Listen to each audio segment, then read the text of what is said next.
He turned water into wine, I turned whiskey into songs. Too many second chances, too many too far gones. Gave me grace along the way, took my heart and led me home. Don't you see, it's a God thing for me. Now I write songs about the heartland. My heartland's in Tennessee. Welcome to the Heartland Journal Podcast with Steve Abramowitz, Editor-in-Chief of HeartlandJournal.com.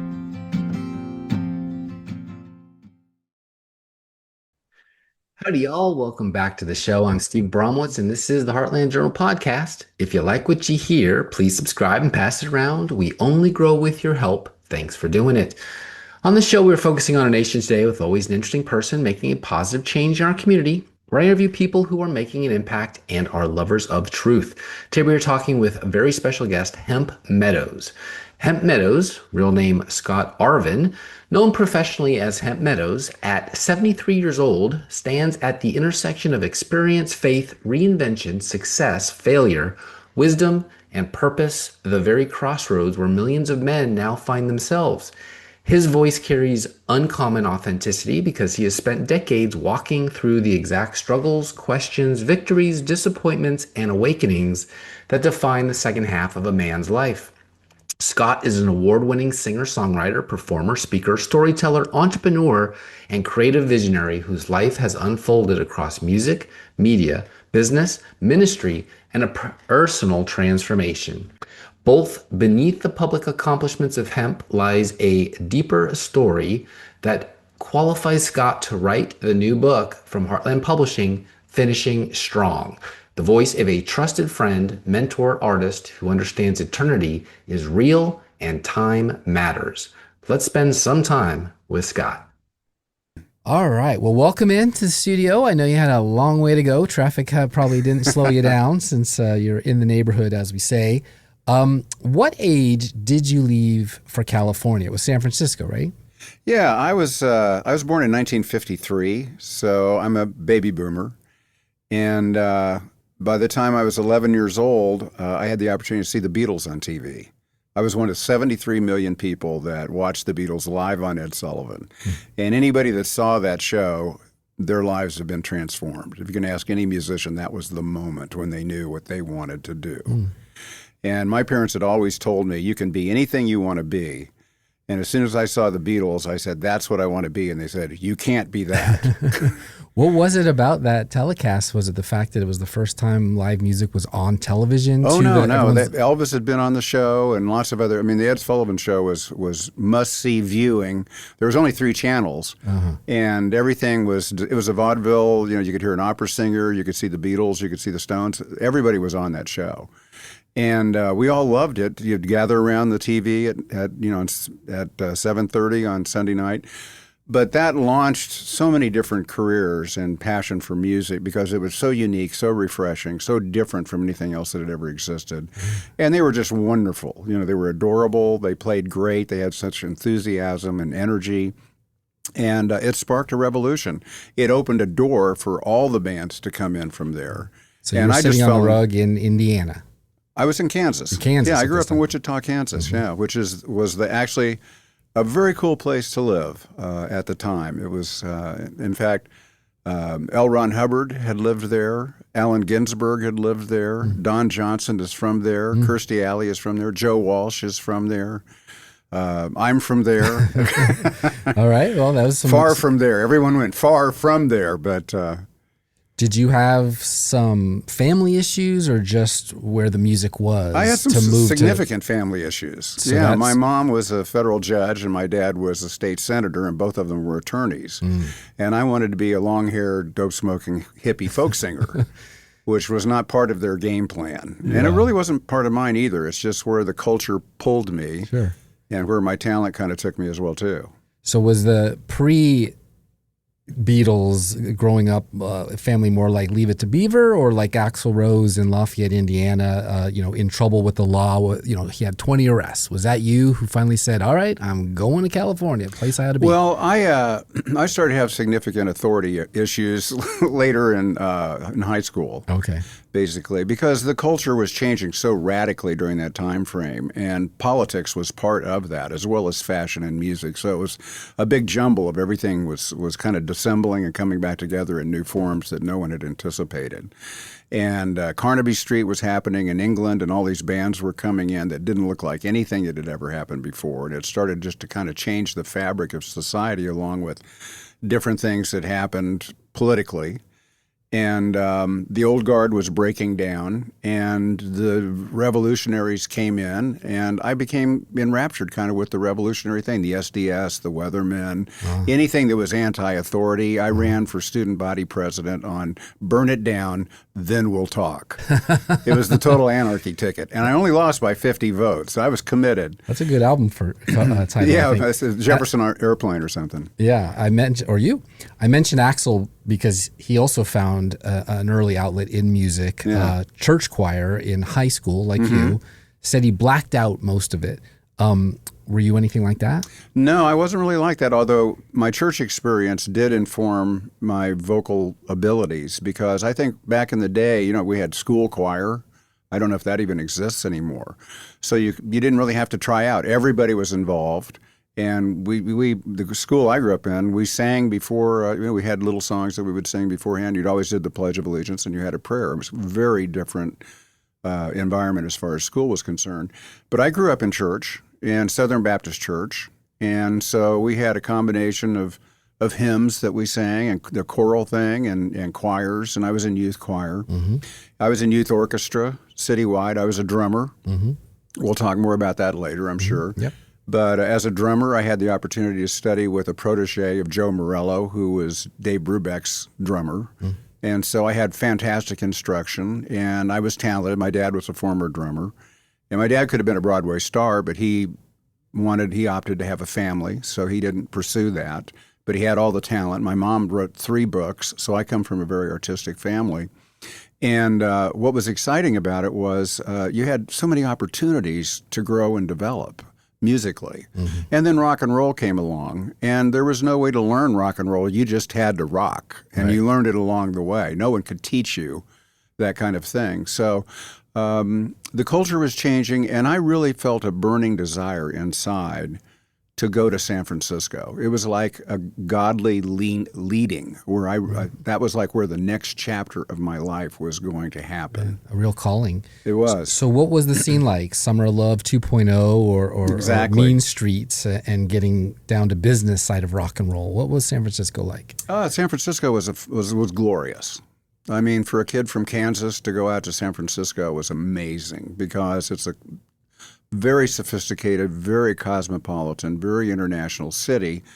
And I had done a little bit of traveling, that kind of thing, but with the family. It was the first time I'd ever had the opportunity to get out there. And the trip out there was amazing because I didn't have any money. I was just a hippie folk singer.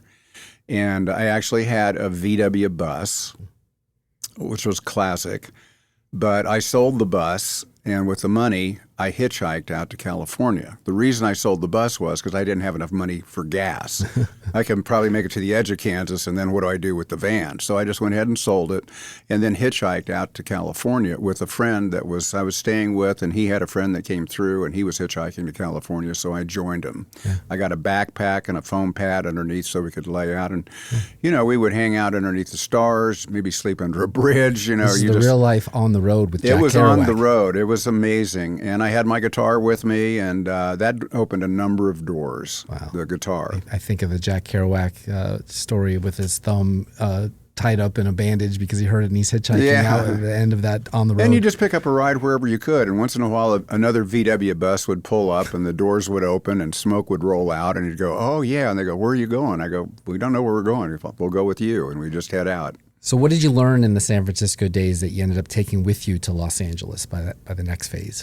Well, I wound up playing every coffee house in town, and it was a great experience. And the city was alive. The Summer of Love had happened, and the hippies had kind of gotten ensconced. The first co-ops were coming up, the first health food stores. There was, the culture was changing, and the hippie the Beats, movement was. Because you mentioned Jack Kerouac, the Beats were there. Yeah, that San Francisco was the mecca for all things philosophical or anti-establishment, and Tibetan Buddhism. So it was in the air. There was just, along with the smell of ganja, was very thick in the air as well too. It was an exciting place to be, but ultimately, musically, I got a manager there quite by accident. But we met, and he fell in love with my music and wanted to champion me, and I needed that.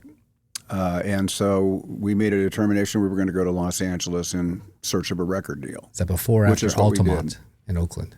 That would have been, I never really knew about Altamont back at the time. Okay. I never even thought about the relationship between that time frame, but it was in that time frame, yeah. Some say LA was an entirely different experience than San Francisco. Exactly what I was leading to. Okay, so tell us. As you know, because you grew up in Napa. But what did you find when you got there? Because my Northern California to Southern California story is very different, about a decade later, too. Yeah. But what did you find in LA that you wanted that you didn't get in San Francisco?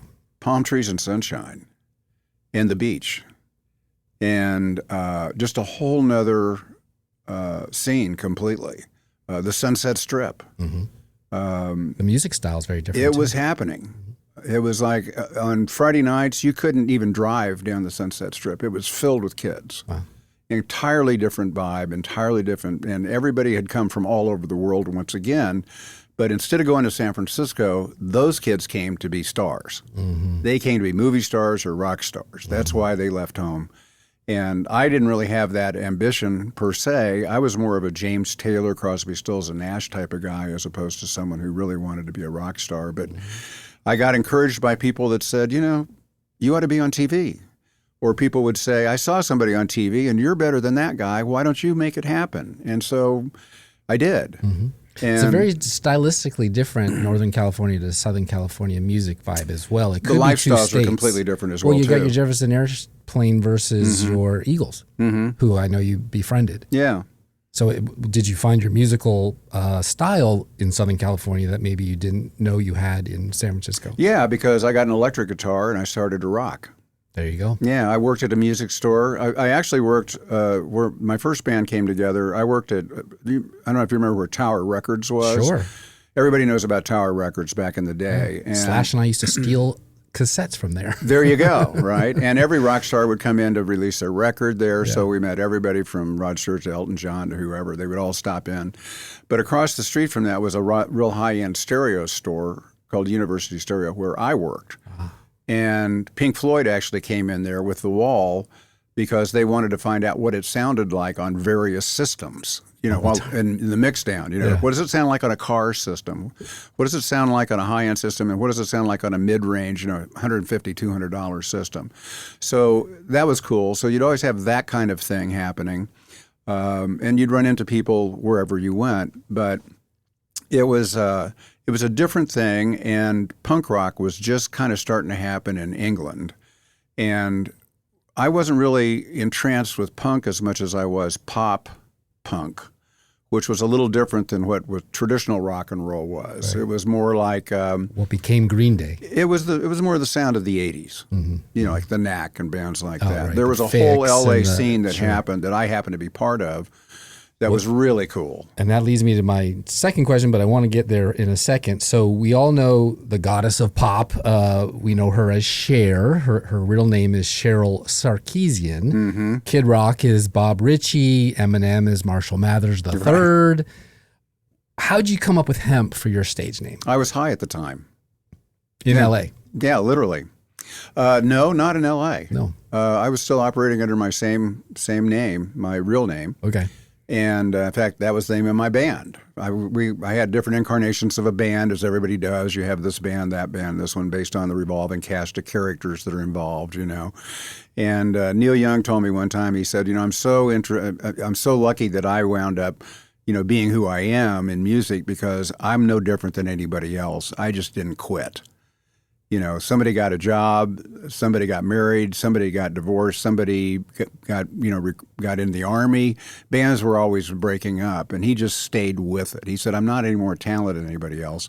although he is. Right. He's just being, Yeah, that's interesting to hear from a guy who came out of a band and then went on a solo career for the next 50 years with his name, Neil Young, unless it's Neil Youngenstein And or something. I was never really a band guy. I was an artist and a singer-songwriter, but I happened to meet a guy from New York at the store that I was working at, and we just hooked up, and it was funny because he was short and Italian, and I'm tall and Anglo, but we just hit it off beautifully. And we had a synergy as far as our writing and playing was concerned. So, it was back in the day when you have 3 or 4 guys in an apartment, in La Cienega or wherever, and nobody had any money. You had just enough money for maybe a little bit of grass and, maybe a toot here and there. But we'd sit down and just start writing songs, and one thing led to another, and we got really good. And then we wound up getting a producer and making a demo record, and it kind of took off from there. Awesome. Now, tell us about your experience as the only guy in town at the time with the most in-demand product that was exploding onto the scene, the electro drum machine. How'd you get that gig? Well, the drum machine was a revolutionary new product. It was the first computerized musical instrument. It was the first instrument that took analog drum sounds and turned it into digital sounds, which was brand new at the time. It had a Z80 microprocessor in it, and what Roger Lynn, who was the inventor of the drum machine, did was he went into the studio and he was able to capture drum sounds, all the different sounds and cymbals, and there was only a limited range of time that you could have the sustain on a cymbal, for instance. It wouldn't even ring out all the way, but he was able to take those sounds and computerize it so it was programmable. And it was the first instrument of its type. This was right when synthesizers were just beginning to come out, and MIDI was a brand new thing. And I happened to be working at another store at this time, West LA Music, which was the biggest music store on the West Coast. My buddy that I had a band with became a manager over there, and I came over with him. And I wound up putting tour packages together for Queen and David Bowie and REO Speedwagon, and, where they have a manifest that comes in and they have to have everything from amps to chords to whatever. And we'd fill that out, and along the way you get to meet the management company and sometimes the artists.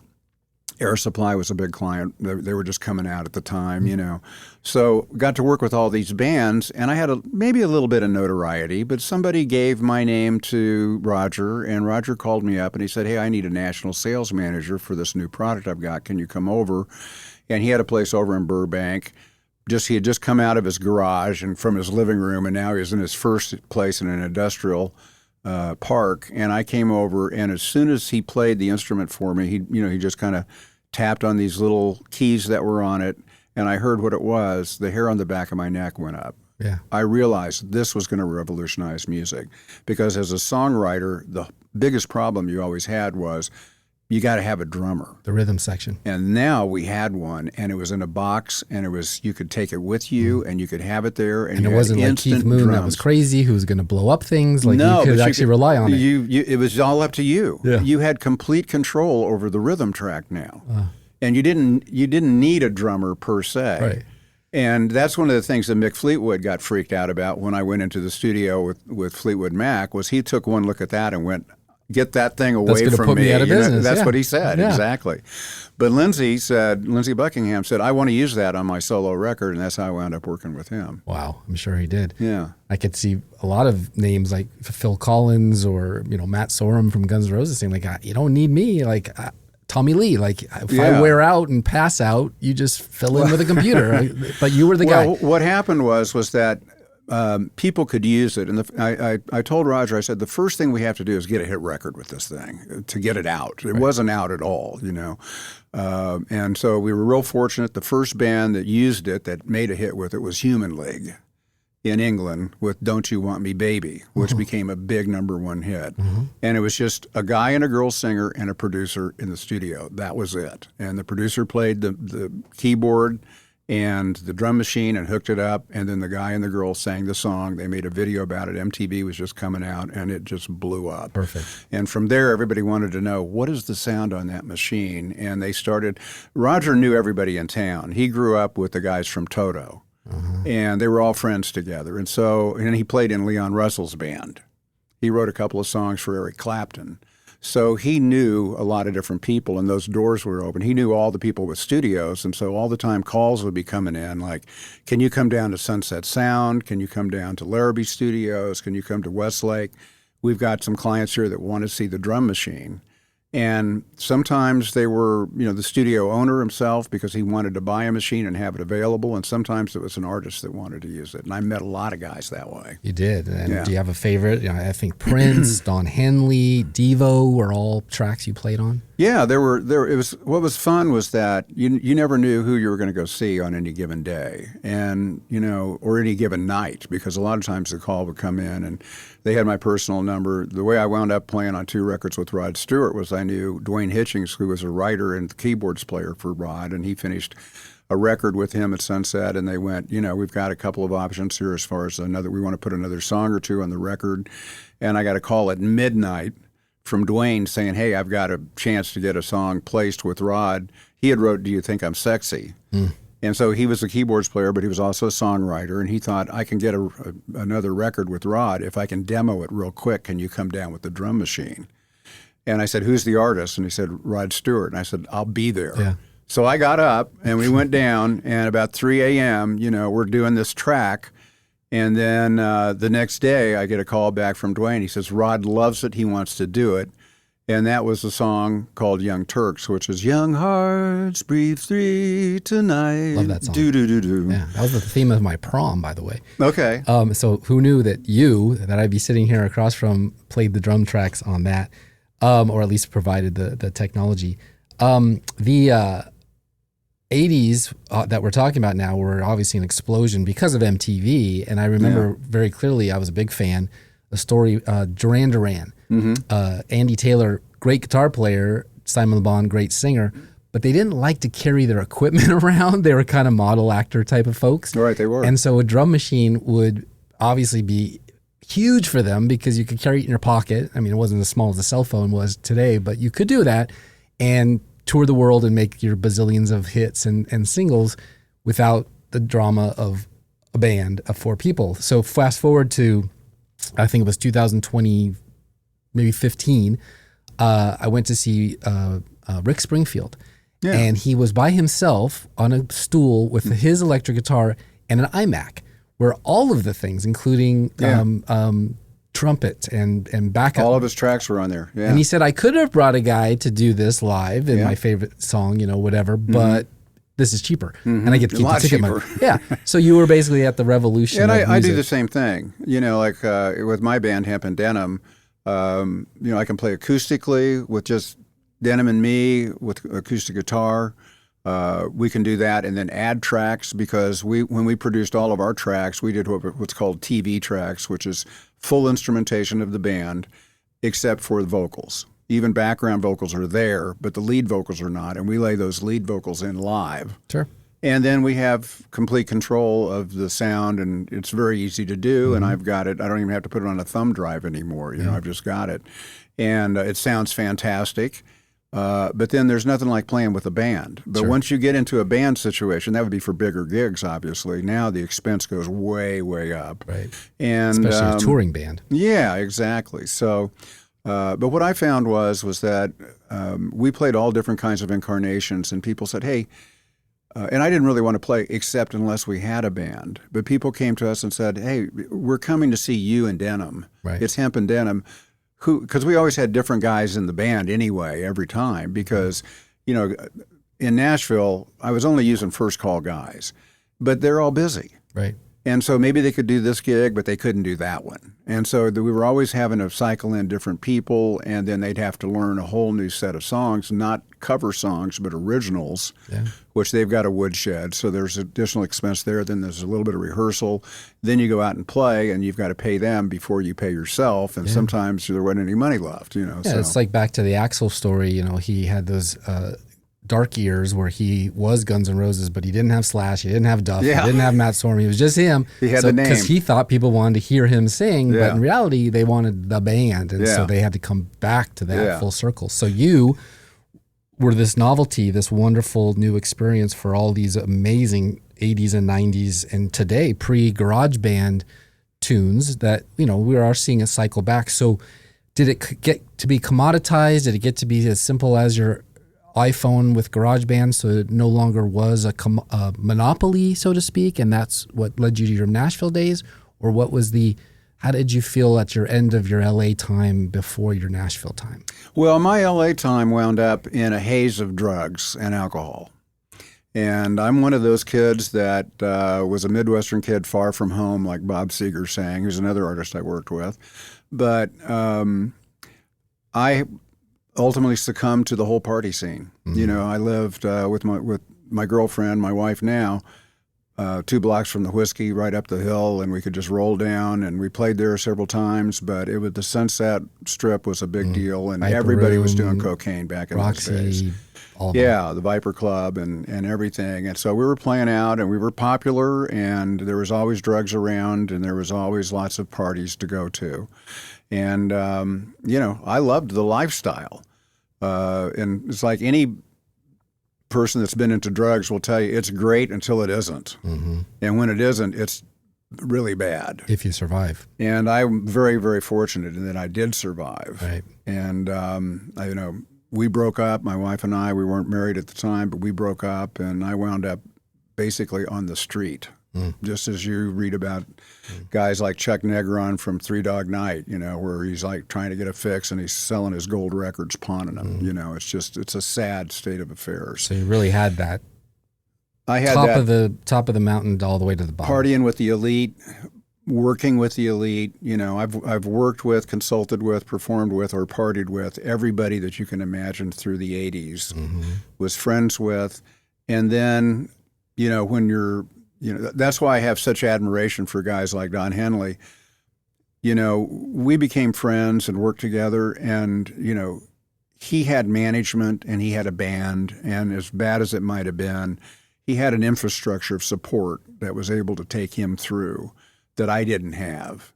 And and maybe he had greater moral compass than I did. There's all kinds of variables there. But I wound up, on the street, and I had to make a one-way phone call collect back to my parents after 6 weeks on the street. I said, I can't take it anymore. I got to get out of here. So that was basically the end of my music career. That was it. Yeah. So and your time in LA, because didn't it bring you to Nashville? No, it took me back to Wichita, Kansas. That's Kansas what it did. First. Yeah, Okay. I wound up moving back in with my folks. Okay. Yeah. This is not Which was and watching all my friends on MTV. It was not a glorious moment. I was filled with a lot of anger and rage and inner turmoil, which is all signs of addiction. Those are all common things. But I didn't know how to do anything but play music. And there's no music scene in Wichita to plug into. And I'd already been at the highest end, so I was really lost. Mm-hmm. And, I wound up, just getting a job at the mall from which I got fired from. I was not clean and sober.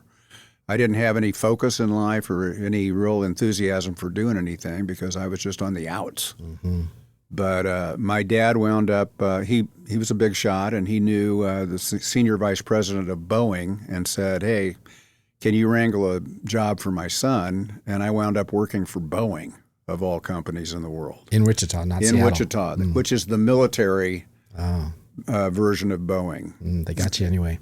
So it was a very, very different time. It's like where guys talk about being in the Army and that they thank the Army for helping them to get on the straight and narrow. That's what Boeing did for me. Thanks, Boeing. Yeah. So, so there was an interlude there, and then how'd you get to Nashville? Well, I wound up, working for Boeing for several years, and my wife Lucy came in, and we got married and started our life, which was 40 years ago. Still married, more in love than ever. Mazel tov. A lot of stories in there too, because we've gone through it like anybody that's been married for 40 years. But I wound up getting an opportunity in the nightclub business, of all things, which was not a good place for me to find myself. But I had a friend who had a nightclub that was failing, and I came in with a business idea for him. And he said, this is kind of a cool idea. If you write a business plan, I like it, I'll fund it. And he was a very, very wealthy guy. And I did, and he did, and we put in one of the actual premier jazz clubs, which I called Roxy's Downtown in honor of Roxy's in Hollywood. Mm-hmm. But we opened with Wynton Marsalis and Branford Marsalis and Harry Connick and the Yellow Jackets and Larry Carlton, and I wound up booking all those bands, and it was a great time. Wave radio was on, and it was soft jazz, smooth jazz, that kind of thing, and there was a real audience for it, and it was great. And I wound up having an opportunity with another company in sales and marketing, and I went in that direction, and that was a complete career change. It actually gave me a career in speaking, public speaking, and sales and marketing and training and recruiting and managing sales teams. And I found I had a knack for that, and it was creative and fun. And I wound up being on stage a lot because I was doing presentations, so I kind of got that Jones handled. And I started to make some real money. And it was fantastic. And so when we started to make some real money, we moved back to California because we've always loved California. It's a tragedy what California is like now compared to what it was like. But we moved to Santa Barbara. We got a condo on the beach. We had a great time living there. And yet, even at that time, the taxes were so high and the scene was kind of out of control. And we were doing a lot of business in Scottsdale, Arizona, and flying back and forth. And we ultimately decided, hey, let's move to Scottsdale and come back to California because it's so much cheaper. There's no income tax. And even though it's the desert, it's not the ocean, it'll be another scene. And we lived in Scottsdale for a couple of years, and I found a great church there, Scottsdale Bible Church. And they had a seminar for guys that were successful but didn't really have a focus in their lives. And I went to this, and there was mind mapping, vision casting, trying to figure out what you want to do with your life. And in the midst of that, God spoke to me, and he said, I want you to move to Nashville. Nashville. He said the word Nashville. Very clearly. Yeah. I had a brother Which wasn't here. the thing then. It was not a place that I had ever dreamed that I'd been in and out of Nashville for like business conventions. It had no allure for me. I wasn't in music, and particularly not into country music. It was a road stop. It was just, we'd go in, come out, and that was another day.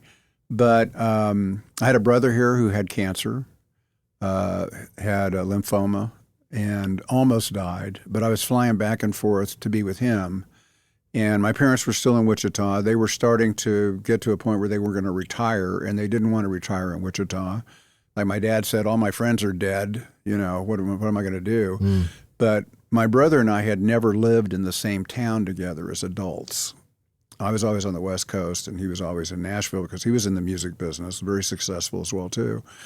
Entirely different world. He was in Christian music and country music, and I really didn't have any affinity for either one of those things. So we really were in silos. But God said, if you move to Nashville, you guys will be together as a family. I'm going to get your parents to move down there as well, too. And I went, wow, what a great plan. So I approached Denham with it, and I thought, man, she's not going to go for this. And she said, no, I think it'd be fantastic. Let's do it. So we flew back and forth several times to try to find a place here. In Nashville, in the year 2000 versus 2026, there's no relationship between those two cities. Yeah, they've changed a lot. There was one Starbucks in town, one Starbucks. And we flew back to Scottsdale one time, and she was crying. And I said, what are you crying about? And she goes, I just don't know if I can live in a town with only one Starbucks. And everything was colonial. There was no architecture here. It was still a country town. Yeah. And the Station Inn was... and Music Row was really Music Row. Yeah. Which was happening.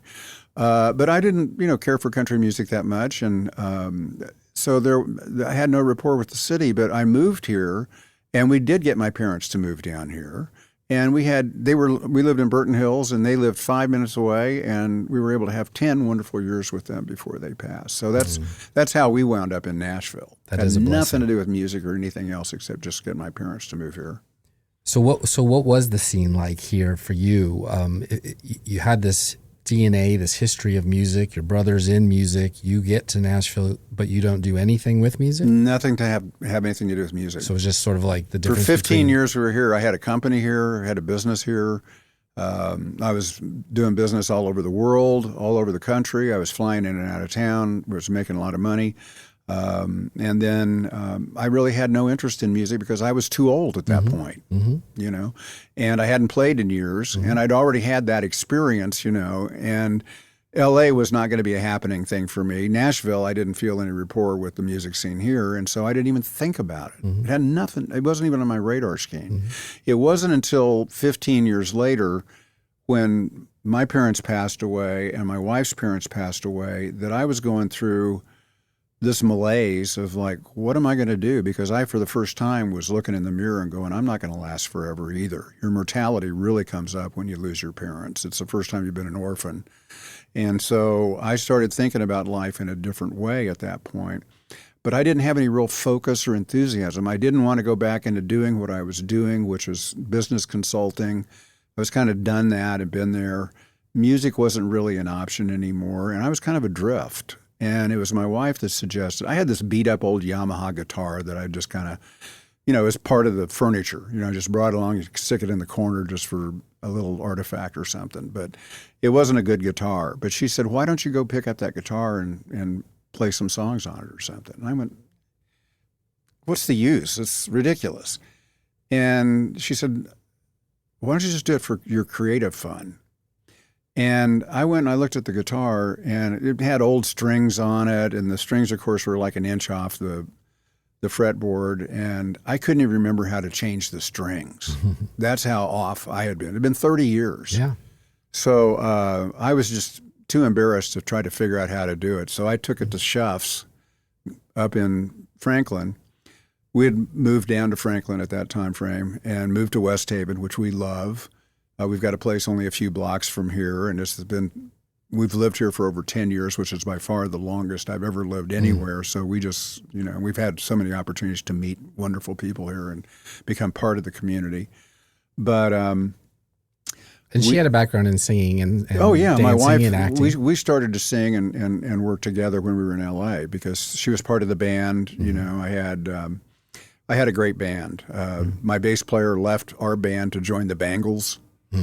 Mickey Steele, fantastic. My drummer was playing on the road with Charlie Sexton, who was opening for Bob Dylan. I remember Charlie Sexton. We just had some great players, you know. So for her to say, let's pick up the guitar again, a little bit of her own desire to maybe get back out there because she's your partner. She was doing some other stuff and wasn't really into music at all either, except for the fact that she started to gain an interest in singing jazz.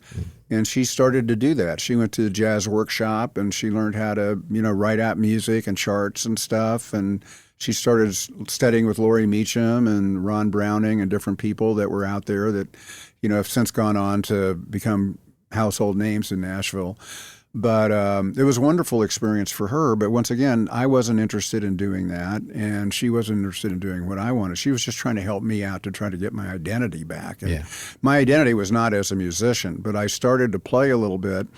And, you know, my fingers hurt, and, you know, you have to kind of decide if you're going to pick up something at that age. Or is it something that you want to stay with, or you're going to just play around with, or do you want to actually get good? And I had it in my background, but it's not like falling off a bike. I wasn't any good, and I had to really find an enthusiasm. And I didn't know if I had the juice to even stay with it. There's that for sure. But I wound up kind of getting back in the groove with the instrument a little bit, and I started to learn some songs. You know, I covered a couple of songs, and it kind of came back to me, and that's when I decided, you know what, I can't be a rock star in my bedroom, and I don't really have any desire to be a rock star, but can I just go out and perform? You want to play for people. And fortunately, at that time, maybe more than even now, Nashville had a variety of open mic nights where you could just stop in, sign up, and play a song or two or maybe even 3 songs. And fortunately, there was this little place called Kimbrough's, which was just down the street around the corner, which you on a Tuesday night could go down there and there'd be 3 songs, sign up. And I went in and I walked in and everybody else was like 18 to 22. And I walk in, I'm like 62. And it's like, who's the old guy with the guitar? You know, if he was any good, he'd be somebody. And so I was kind of embarrassed to be there. But I wound up having a chance to, you know, kind of get my feet wet. And there was times when I bombed, and it was tough because you don't want to be an older guy and walk out ashamed when everybody else is going, whoa, that was terrible. But Jerry Seinfeld said this thing I heard on the radio one time. He said, as a comedian or as any entertainer, you've got to be willing to go out and just bomb. You won't get good unless you're bad. You're going to be bad first. And I had an acting teacher that told me, you've got to learn how to audition before you get a role. And don't worry about it because you're not going to get the role. Just learn how to audition. Mm-hmm. And, of course, the first time I tried that, I wound up getting a role in a Broadway show here in Nashville at T-Pack with 2 songs and a featured performer, all because I didn't really care because I knew I wasn't going to get the role, so I didn't have any stress. Right. So I wound up being pretty good at doing my thing, and they wound up getting the call back and doing the thing. The attitude is much more relaxed when you don't think you're going to do That's it anyway. right. It really is. I didn't and feel you're the using stress. them for practice, not anxious and desire. You're just there for the experience. Yeah. You're an 18-year-old kid, homeless. You really, really need that paycheck. Yeah. You're a 65-year-old man. You're like, well, if I get it, I get it. That's awesome. So the industry, let's talk about that for a second. So Okay. you come to Nashville, you're not even interested in country that much. It's definitely Music Row. It's country oriented. How did they embrace or Heisman you for a 60-something-year-old guy trying to get into the music business? Well, one of the things was that they let me know is that it's not happening. They flat out said close for business. As an artist, maybe as a writer, but I was not in the interior songwriting circles. This is one of the things that people realize when they come to Nashville is there's already a lot of people here, and those people have been here for a while, and those people know each other already, and those circles are already intact, and they don't want to have a new guy come into their circle. It's a clique. Mm-hmm. And I went down to Music Row one time for the Music Row Awards and watched these guys get Songwriter of the Year or whatever, Song of the Year, Musician of the Year, and I wound up seeing the same 5 or 6 guys cycle through every song in different configurations. I realized there's only a few guys that are writing all the tunes, mm-hmm. and I wasn't one of them. So I was on the outside looking in. So I had ambitions as a songwriter, but I didn't really feel that was going to be. I wasn't going to be part of the Nashville scene because right. I'm a rocker. I'm a singer-songwriter. It's like wanting to be a chef, but there are no restaurants available. Yeah. So what are you going to do? You have to create your own. And so I did. And, we formed the band Hemp and Denim. Yep. And I went out, the way we wound up getting our producer who radically changed our lives. This is one of the main keys for me and for my story has been Jim Frazier, because we had an opportunity to go out for a songwriting contest that was sponsored by a publisher that was looking for a country tune, and we didn't have any country songs at all, but we had one song that was kind of more of a Tom Petty kind of a song where we felt maybe that'll work, but once again, no stress. We're not going to get it, so let's just go have the experience and have some fun. So we went down and we played this song and we just relaxed and we killed it. It was great. And we thought maybe we've got a chance at least to win this contest. But then somebody came in at the end and took over. They had the song. They got the publishing thing. But in the going around the judges, I just went by and said, hey, thanks so much. It's great to be here. It's nice to meet you. And one of those judges was Jim Frazier. And so I went back and I looked him up and I saw he had a discography and he was a great musician and had a studio and the whole thing. And so we thought maybe he might want to produce this song for us. And so I called him up and he said, I'd love to produce that song. And we wound up having the greatest time. He had such a wonderful rapport with our music. He really genuinely liked it. And he had the technical skill in the studio to be a wizard. Mm. And my songwriting and his ability, and then with Denim and me, we'd done a lot of recording, and we did a record at A&M Studios, and so we were familiar with the studio. It'd been a long time, but it was like duck off a back's water. And we just found that we had this rapport, and finding the right producer is so key.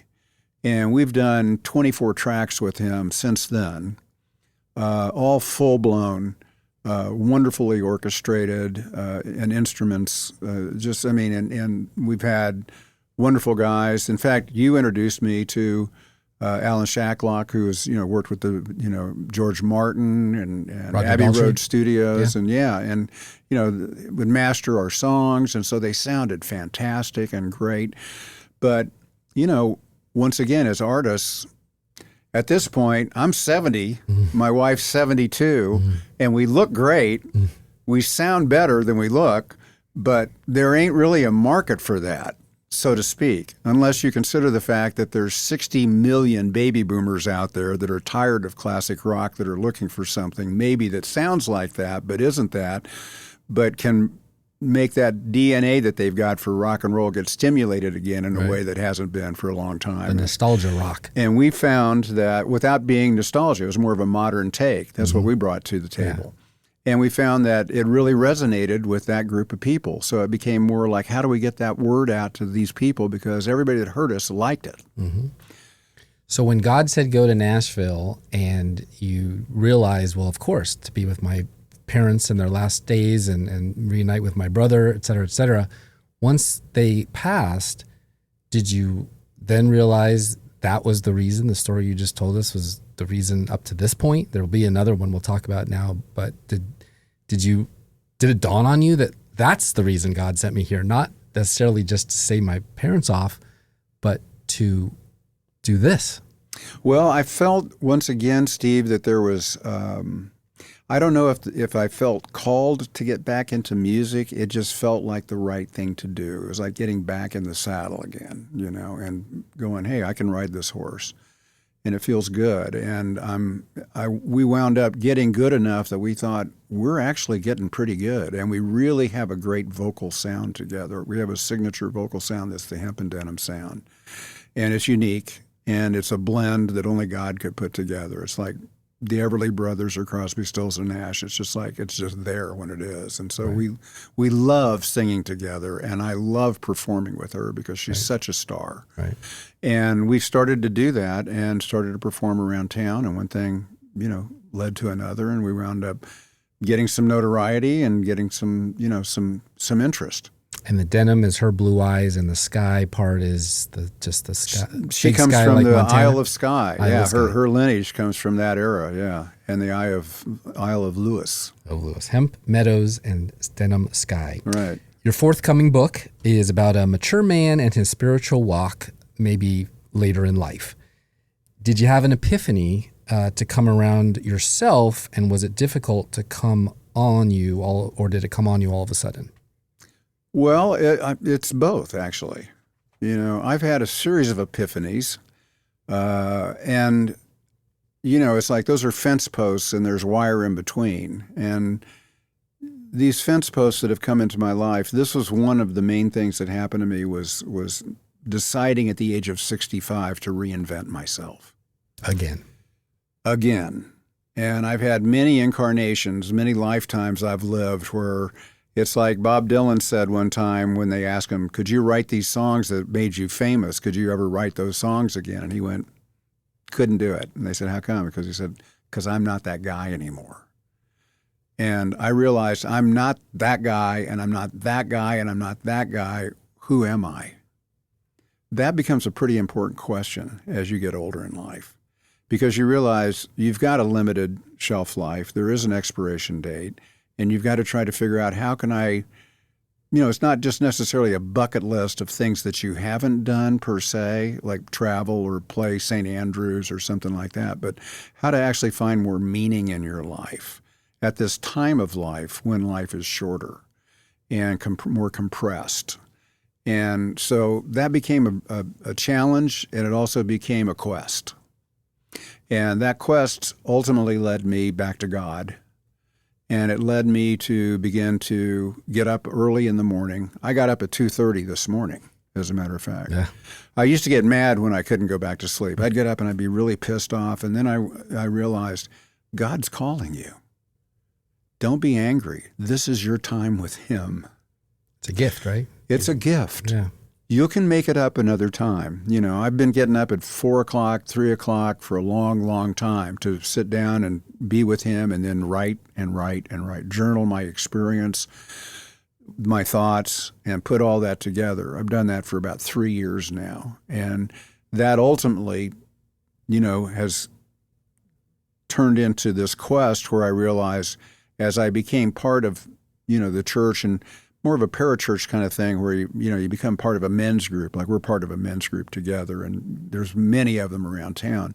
But as I would start to go to these different men's groups just to become acquainted and meet and see what was going on, each one of them's different personality-wise based on the people that are there, but the themes are all the same. These are all successful guys over the age of 55 that have had great careers in business, are very established, and now are at a time in life where they're not in business anymore. They're not a CEO of a company. They're not leading the charge. They've got the grandkids. They've played golf, and they're maybe kind of just drifting. They're looking for what's next in their life. And I was that guy. Mm-hmm. And I was searching for that as well, too. And what I found was that God had a call on my life that I was finally acknowledging. I finally picked up the phone and went, yes. Mm-hmm. Oh, it's Jesus calling. Mm-hmm. What do you got for me? Mm-hmm. And he went, I have quite a few things for you. Are you ready? And I said, I don't know if I'm ready or not, but I'm listening. And that was the beginning. And I began to write this stuff out.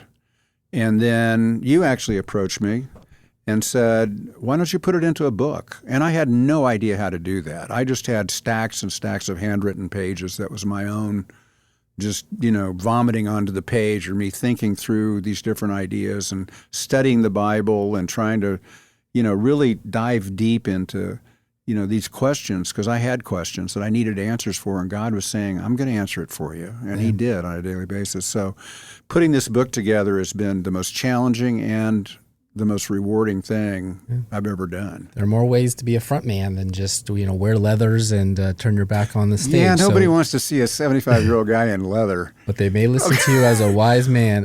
What would you say to someone not as successful as you, or didn't have it all and lose it all, but reach the same age and still questions God's role in their purpose? How would they think your life experience could relate to them?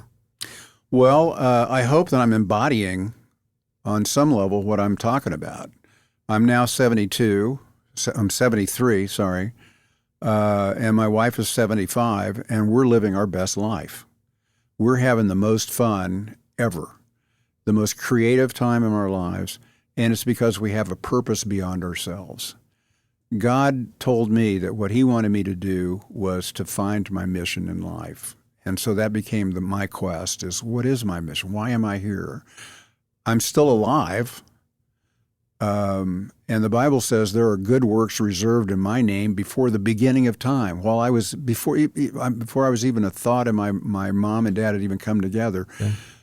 What am I here for? Right. Before drum machines, before MTV, there was something else. There was something else. Yeah, there's a purpose for every person, every man at this particular time. You're here not 150 years ago and not 150 years from now. You're here right now for a purpose and for a reason, and your purpose is to find out what that reason is and then to live it to the fullest. Yeah. It has nothing to do with career at this point. It has nothing to do with worldly success. You've already had that, and that's an empty thing. Mm-hmm. This is where it gets spiritual, because we're heading towards the clubhouse, and we're on the back nine. Mm-hmm. We're on the 18th hole or the 17th hole or 16th hole, whatever. But we're heading that way, and the lights are on, and there's a sign up that says, welcome. We're coming in for a landing one way or the other, and I want to make the most of that. I want to be peaking right at the right time. I don't want to have a slow decline, and then it's over. Did you learn any advice from, I know you met kings and queens and presidents and folks at the top of in your career, Rod Stewart we talked about, Don Henley, these are some giants. Any advice that stuck with you? I think Rod is 5 years older than you, and Don Henley maybe 4. So not generations older than you, but they were mentors. Mm-hmm. Did they leave anything with you that has you're also now imparting to the next? Well, I can't say that either one of them had an impact on me on any level except for the chance to brush up against that level of celebrity and to see it up close and personal. Mm. And both of them were very different personalities.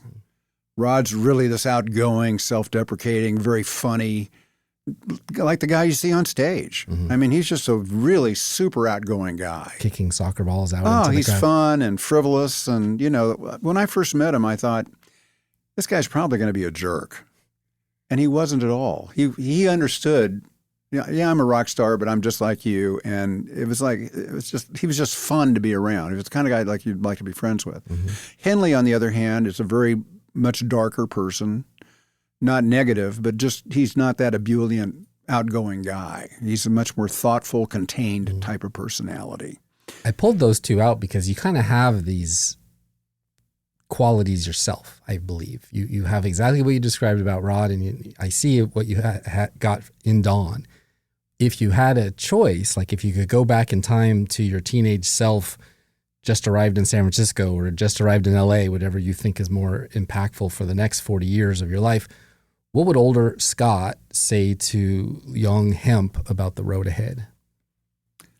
Well, the biggest challenge that I've always had in my life has been pride. And I think that's pretty much, the issue with most guys. And pride is a dual-edged sword. It's not only thinking that you're better than somebody, but it's also thinking that you're less than. So a lot of times I was deeply insecure and really self-conscious. And so I didn't go for it, or I wasn't as kind or as nice or as confident as I could have been. I was a jerk at other times when I was, thinking I was really cool and really happening and really hot. And, finally I'm getting the acknowledgement that I so richly deserve, when they say, hey, we're going to put an MTV band around you. We're going to put you on Geffen Records. We're going to make you the lead singer of the band. I've got these other guys from New York and California. We're going to put the band together and everything. And I'm going, oh, yeah, at last, And other times when, you just feel like you're just invisible. I've had that opportunity too. When you're walking down the Sunset Strip and you're broke, you have no money and no car and nothing, and you're looking at clubs you used to play, and now you're on the street, and you feel like a complete and utter failure, which you are. You've lost everything, including your self-respect. So I've had a chance to see both of those sides, and without God at the center, you don't really have an anchor. You can float in between those two things. And it's one of the reasons why you see guys at the top that self-sabotage themselves, because they're dealing with insecurities that are just embedded within their personality, and they can't accept that. And other people that wind up blowing up because they think they're too cool for school, and they're just, nobody likes them anymore. The key thing in Nashville that I've learned, and I think it's true in any studio scenario, is that there's tremendous amounts of talent here. It's, that's the commodity, is the talent. Yeah.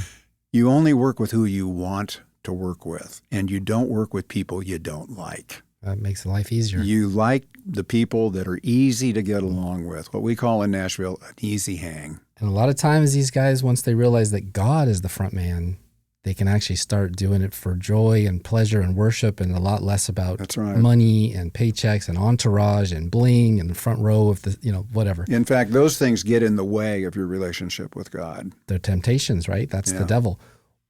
Why men? Why is your mission focused on the men amongst us? Well, because I think they're underserved. I think the men are the key to life, the key to society. The men have built this world. And we are the kings. We are nothing without our queens, like James Brown said. It ain't nothing without a woman. But it's up to us, and we need to step up and step out, and take a stand, and know who we are. And I think we've been beaten down a lot. Yeah. And there is a masculine aspect to who we are that's kind of missing in a lot of guys right now, particularly guys that are kind of drifting, that have talent and ability and no real focus.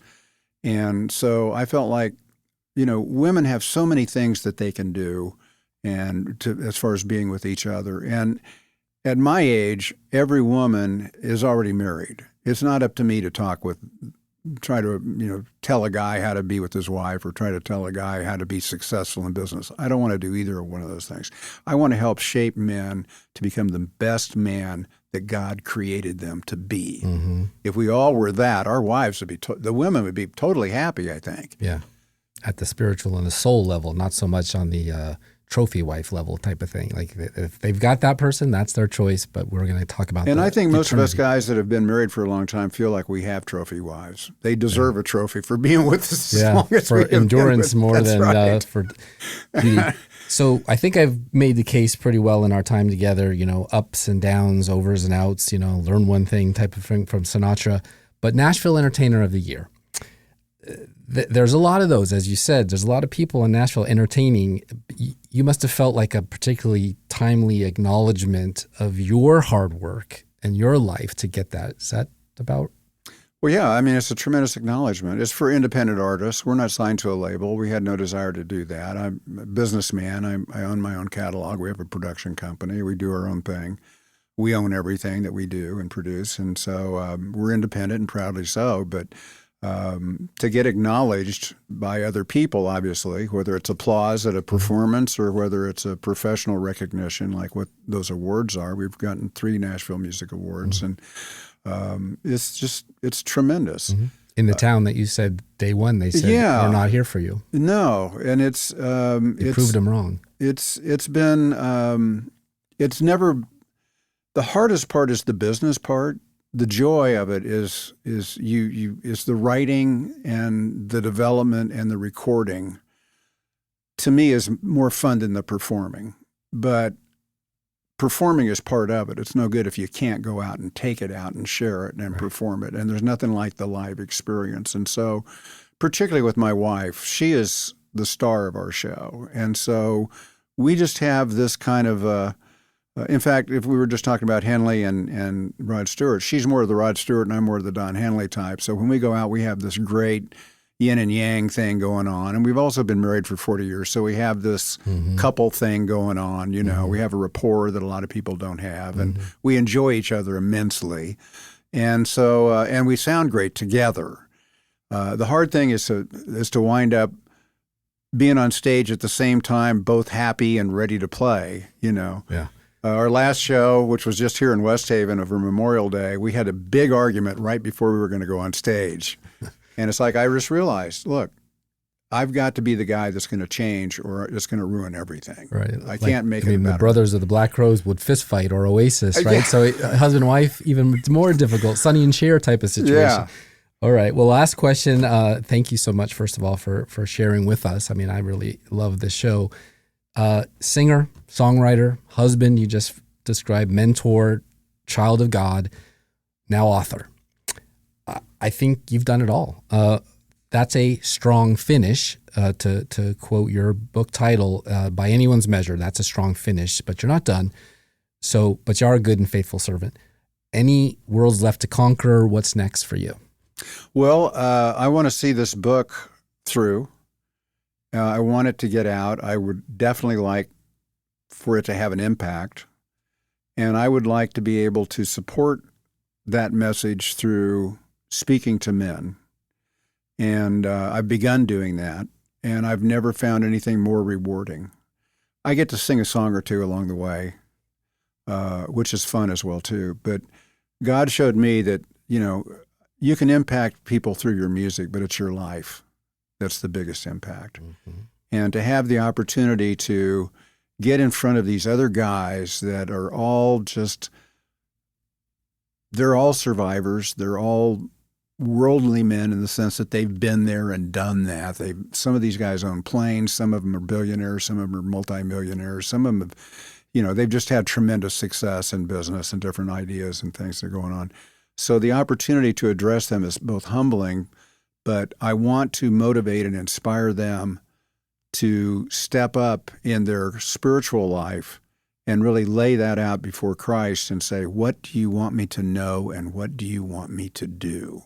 Because none of us are living up to our potential.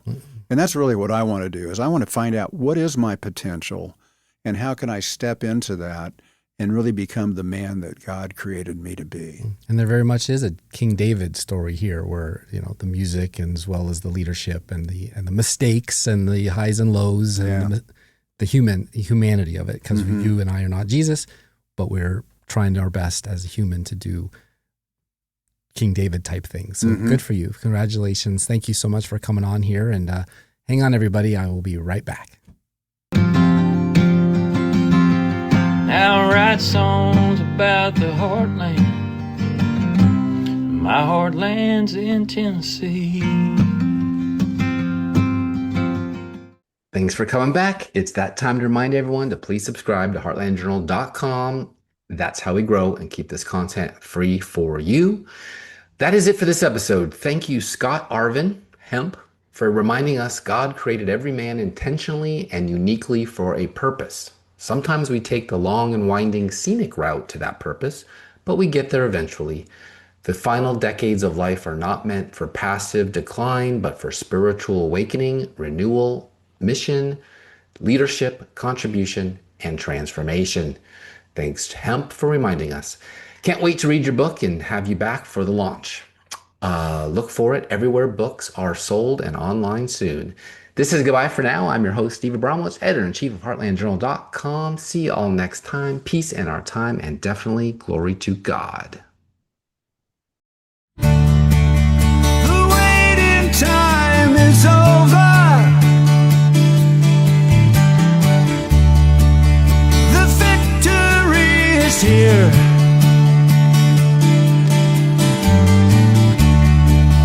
Let's give God all the glory, 'cause we're standing in the clear. We needed a revelation.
It's a long way to Nashville from that Napa Valley vine.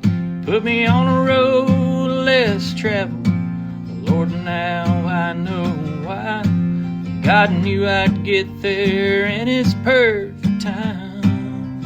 Heartland Journal Podcast is the media property of heartlandjournal.com, where you can find news stories, commentary, and content serving the heartland of America. Any views or opinions represented on the podcast are personal and belong solely to the creator and do not represent those of the people, institutions, or organizations that the creator may or may not be associated with in professional or personal capacity unless explicitly stated.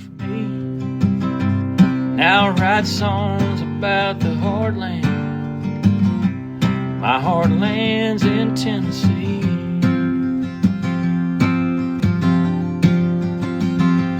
Now I write songs about the heartland. My heartland's in Tennessee.